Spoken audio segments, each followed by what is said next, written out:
దీనికి సంబంధించి శంకుస్థాపన చేశారు. సో దీని యొక్క ప్రత్యేకతల్ని కూడా ప్రభుత్వం ప్రతిష్టాత్మకంగా చెప్తున్నటువంటి పరిస్థితి కనబడుతుంది. వేల కోట్ల రూపాయల ఖర్చు అయ్యేటువంటి ఈ భారీ ప్రాజెక్ట్కి దాదాపు 15 లక్షల వరకు ఉద్యోగాలు కల్పించేటువంటి ఆలోచనలో ప్రభుత్వం కనబడుతుంది. కానీ దీని లక్ష్యం ఒకటే, ఖచ్చితంగా 2030 నాటికి ఏదైతే ఉందో 2.5 లక్షల మందిని క్వాంటమ్ నిపుణులుగా మార్చాలి అనేది మాత్రం ప్రభుత్వం ప్రాథమికంగా ఒక సంకల్పం పెట్టుకున్నటువంటి పరిస్థితులు. అంటే దేశంలో ఎక్కడ ఏ రాజధాని, ఎందుకంటే ఇప్పటికే బెంగళూరు, హైదరాబాద్ ప్రాంతాలు సో టెక్నాలజీ పరంగా ముందుకు వెళ్ళినటువంటి పరిస్థితి, సాఫ్ట్వేర్ రంగాల్లో కానివ్వండి, సో రీసెంట్గా వస్తున్నటువంటి టెక్నాలజీ అనేది కూడా అందిపుచ్చుకుంటున్నటువంటి పరిస్థితులు. సో విశాఖ ప్రాంతంలో ఇప్పుడు కొత్త కంపెనీలు వస్తున్నటువంటి పరిస్థితులు.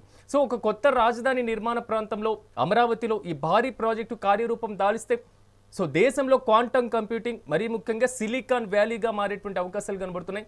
భారతదేశంలో క్వాంటమ్ కంప్యూటింగ్ కలిగినటువంటి ఏకైక రాజధానిగా అమరావతి ఆవిర్భవించేటువంటి అవకాశాలు కనబడుతున్నాయి. ఇక రాజకీయపరమైనటువంటి విమర్శల జోలికి వద్దాం ఒకసారి. సో వైసీపీ ప్రధానంగా చెప్తుంది, ఉన్నటువంటి డబ్బు మొత్తాన్ని అమరావతి వైపే పెడుతుంటే సో రాష్ట్ర అభివృద్ధి ఎటువైపు ఉంటుంది, రాష్ట్ర ప్రజల యొక్క ఆకాంక్షలు ఎక్కడ ఉంటాయి అనేటువంటి సందర్భాలు. రెండోది, క్వాంటమ్ కంప్యూటింగ్ వల్ల వచ్చేటువంటి వాటి మీద వైసీపీ స్టాండ్ ఏ విధంగా ఉంది, మరి ముఖ్యంగా కూటమి ప్రభుత్వం ఏ విధంగా చెప్తుంది, మరి ముఖ్యంగా విశ్లేషణాత్మకంగా సో దీని యొక్క లాభాలు ఏ విధంగా ఉన్నాయి అనేటువంటి అంశాలను ఒకసారి మనం బేరీజ్ వేసుకొని ఈనాటి మెగా డిబేట్ని ప్రారంభిద్దాం. నాతో పాటు ప్యానెల్లో పార్టిసిపేట్ చేస్తున్నారు పాదయాత్ర వెంకటేశ్వర రెడ్డి గారు, వైసీపీ పార్టీ అధికార ప్రతినిధి, అదేవిధంగా కంచెల విజయభాస్కర్ గారు, తెలుగుదేశం పార్టీ అధికార ప్రతినిధి, అదేవిధంగా కోటేశ్వరరావు గారు, ప్రముఖ రాజకీయ విశ్లేషకులు.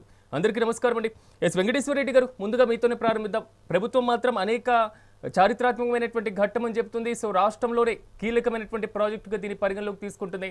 వైసీపీ అభిప్రాయం ఏంటి? స్వాగతిస్తున్నారా ఈ భారీ ప్రాజెక్ట్కి? ముందుగా మెగా 9 వీక్షకులకి, ప్యానెల్లో ఉన్న పెద్దలకి, రాష్ట్ర ప్రజలకి మీకు శుభ సాయంత్రం.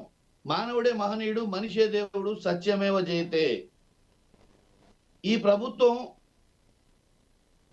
ఆడిన అనేక అబద్ధాల్లో ఇది కూడా ఒకటి. వాస్తవానికి చెప్పాలంటే రాజధానిలో మన రాష్ట్ర విభజన జరిగిన తర్వాత 2015 నుంచి ఇప్పటి వరకు అనేక శంకుస్థాపనలు ఈ కూటమి ప్రభుత్వం చేసింది. ఓపెనింగ్లేవి, ప్రారంభోత్సవాలేవి, అసలు ఏ దశకు వచ్చినాయి, శంకుస్థాపన చేసిన వాటిల్లో ఎన్ని మొదలు పెట్టారు, ఎన్ని పూర్తి చేస్తున్నారు, ఇప్పటికి ఏమి ప్రారంభమైనవి, ఇవి చెప్పకుండా రోజుకొకటి శంకుస్థాపన చేశాం, ఇంకా ప్రపంచ రాజధాని అయిపోతుంది, ఇవన్నీ చెప్తుంటారు. నేను ఈ ప్రభుత్వాన్ని మీ ద్వారా సూటిగా కొన్ని ప్రశ్నలు అడుగుతాను.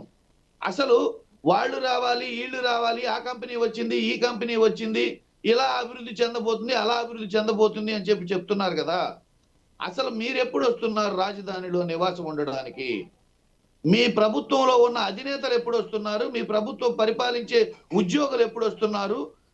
మీ తాలూకు ఉన్న కంపెనీలు ఎప్పుడు వస్తున్నాయి? ఈ సామాజిక మాధ్యమాలు ప్రచారం చేస్తున్న ఈనాడు, నవయుగ కంపెనీలు హైదరాబాద్ లో ఉంటాయి, వాళ్ళు ఇక్కడికి ఇంతవరకు రాలా. అట్లానే ఆంధ్రజ్యోతి స్టూడియో హైదరాబాద్ లో ఉంటది, వాళ్ళు ఇంతవరకు ఇక్కడికి రాలా. TV5 స్టూడియో హైదరాబాద్ లో ఉంటది, వాళ్ళు ఇంతవరకు ఇక్కడికి రాలా. చంద్రబాబు నాయుడు గారి హెరిటేజ్, ఆయన నివాసం అన్ని హైదరాబాద్ లో ఉన్నాయి, వాళ్ళు ఇంతవరకు ఇక్కడికి రాలా. పవన్ కళ్యాణ్ గారి నివాసం, ఆయన వ్యాపారాలు అన్ని హైదరాబాద్ లో ఉన్నాయి, వాళ్ళు ఇంతవరకు ఇక్కడికి రాలా. సినిమా ఇండస్ట్రీని ఇంతవరకు ఇక్కడికి తీసుకొచ్చే ప్రయత్నం చేయాల. ఆంధ్రప్రదేశ్ సినిమా సంఘం ఇంతవరకు ఇక్కడికి రాలా. ఇక్కడ కూటమి ప్రభుత్వంలో ఉన్న భాగస్వామ్యులే, వాళ్ళ వ్యాపారవేత్తలే. నారాయణ గారు రోజు అమరావతిలో తిరుగుతుంటారు. ఆయన నారాయణ కాలేజీ సంస్థల హెడ్ ఆఫీసులు కానీ, విద్యా సంస్థల హెడ్ ఆఫీసులు కానీ అన్ని హైదరాబాద్ లో ఉంటాయి, వాళ్ళు ఇక్కడికి రారు. ఇక్కడ చెప్పేది శ్రీరంగ నీతులు వాళ్ళు మాత్రం పాటించరు. ఇక్కడ ఎదుటివాడికి చెప్పేటందుకే నీతులు ఉన్నాయి, మాకు కాదు అన్నట్టుగా ప్రభుత్వం. వెంకటేశ్వర రెడ్డి గారు, మీరు చెప్పినటువంటి ఏదైతే విద్యా సంస్థలు ఉన్నాయో, మీరు చెప్పినటువంటి ఏదైతే ప్రముఖమైనటువంటి సంస్థలు ఉన్నాయో, వీటి ద్వారా ఆంధ్రప్రదేశ్ పరిపాలన సాగాలా లేదా సచివాలయంతో సాగాలా? మేము అనేది ఏంటంటే ఇప్పుడు సచివాలయంతో సాగాలని మాట్లాడితే మేము మాట్లాడేవాళ్ళం. ఇప్పుడు మీరు మన అమరావతి అభివృద్ధి చెందుతుంది, ఆ కంపెనీలు వస్తున్నాయి, ఈ కంపెనీలు వస్తున్నాయి, అన్ని ఉద్యోగాలు వస్తున్నాయి, ఇన్ని ఉద్యోగాలు వస్తున్నాయని మాట్లాడుతుంది మీరే. ఇప్పుడు మీరు ఇంట్రోలోనే సిరాజ్ గారు అనే హోస్ట్ గారు మెగా 9 టీవీ ద్వారా ఇంట్రోలో ఆయన చెప్పిన మాటలు ఏంటంటే ఫలాని కంపెనీ ఇక్కడికి వస్తుంది, క్వాంటమ్ వ్యాలీ ద్వారా 15 లక్షల ఉద్యోగాలు ఇక్కడికి వస్తాయి, ఓపెనింగ్ జరిగింది ప్రపంచవ్యాప్తంగా, ఇది ఒకటి ఇది అసలు ఉన్న మన సొంత కంపెనీలే మనకి ఇక్కడికి రాలేదు. అదేదో వస్తుందని శంకుస్థాపన చేసినంత మాత్రాన అది అవుతుందా? అలాంటప్పుడు సచివాలయం ద్వారా పరిపాలన జరుగుతున్నప్పుడు ఈ కంపెనీలు వస్తున్నాయని బాకాలు ఎందుకు ఊదటం, ఈ ఉద్యోగాలు వస్తున్నాయని బాకాలు గప్పాలు ఎందుకు కొట్టడం? అసలు సేకరించిన వెంకటేశ్వర రెడ్డి గారు, మీరు 15 లక్షల ఉద్యోగాలకు సంబంధించిన ప్రకటన నేను చేసిందో లేదా మీరు డిఫైన్ చేయడానికి మీరు చేసినటువంటి ప్రకటన కాదు, అది ప్రభుత్వం చెప్పినటువంటి ప్రకటన. సో ఈ రోజు వచ్చేటువంటి ఒక సంస్థకి సంబంధించి అది పూర్తి స్థాయిలో కార్యరూపం దాలుస్తుందా లేదా, మీ అభ్యంతరాలు చెప్పండి. రెండో ప్రధానమైనటువంటి అంశం, సో ఆల్రెడీ ఉన్నటువంటి ఇంత భారీ సంస్థల్లో ఇది ఎంతవరకు వైసీపీ అభ్యంతరం ఏంటి, దీన్ని స్వాగతిస్తుందా లేదా? మేము వాళ్ళు చెప్పేవన్నీ నిజాలు కావాలని, ఇప్పటికైనా ప్రభుత్వం ఆ దేవదేవుడు వెంకటేశ్వర స్వామి వాళ్ళ మీద కరుణించి ఇప్పటికైనా నిజాలు మాట్లాడాలని మేము కోరుకుంటున్నాం. నిజాలు మాట్లాడాలని కోరుకుంటున్నాం. వాళ్ళు చెప్పేవన్నీ జరగాలనే కోరుకుంటున్నాం.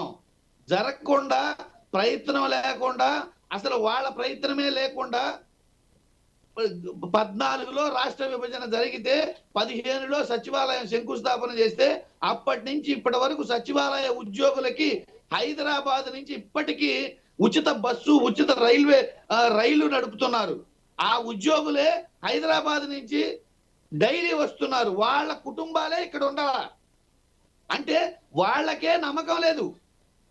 ప్రభుత్వంలో పనిచేసే ఉద్యోగులు కావచ్చు, ప్రభుత్వంలో పనిచేసే యజమానులు, ప్రభుత్వ అధినేతలు కావచ్చు, వాళ్లే ఇక్కడ వచ్చి ఉండడానికి ఇంతవరకు పూనుకోలేదు. వాళ్ళ తాలూకు కంపెనీలు ఇంతవరకు రాలేదు. వాళ్ళ సొంత కంపెనీలైన వాళ్ళు హైదరాబాద్, అమరావతిలో వచ్చి ఉండాలన్న ఉద్దేశం వాళ్ళకే లేనప్పుడు ఆ కంపెనీలు వస్తున్నాయి, ఈ కంపెనీలు వస్తున్నాయి అంటే వేరే వాళ్ళు వస్తున్నారనే దానికి ఎలా నమ్మాలి? సామాన్య ప్రజలు ఎలా నమ్మాలి? ఇప్పుడు ఆంధ్రప్రదేశ్ లో ఉన్న ప్రజానీకానికి అందరికీ వీళ్ళు రాకుండా వాళ్ళు ఎలా వస్తారన్న కనీస డౌట్ రాదంటారా? మీ డౌట్లకు నేను క్లారిఫై తీసుకుంటాను. విజయభాస్కర్ గారు నమస్తే. ఓవరాల్ గా ప్రతిపక్షం దగ్గర నుంచి వందల అభ్యంతరాలు కనబడుతున్నాయి. రోజు శంకుస్థాపన కార్యక్రమాలు లేదా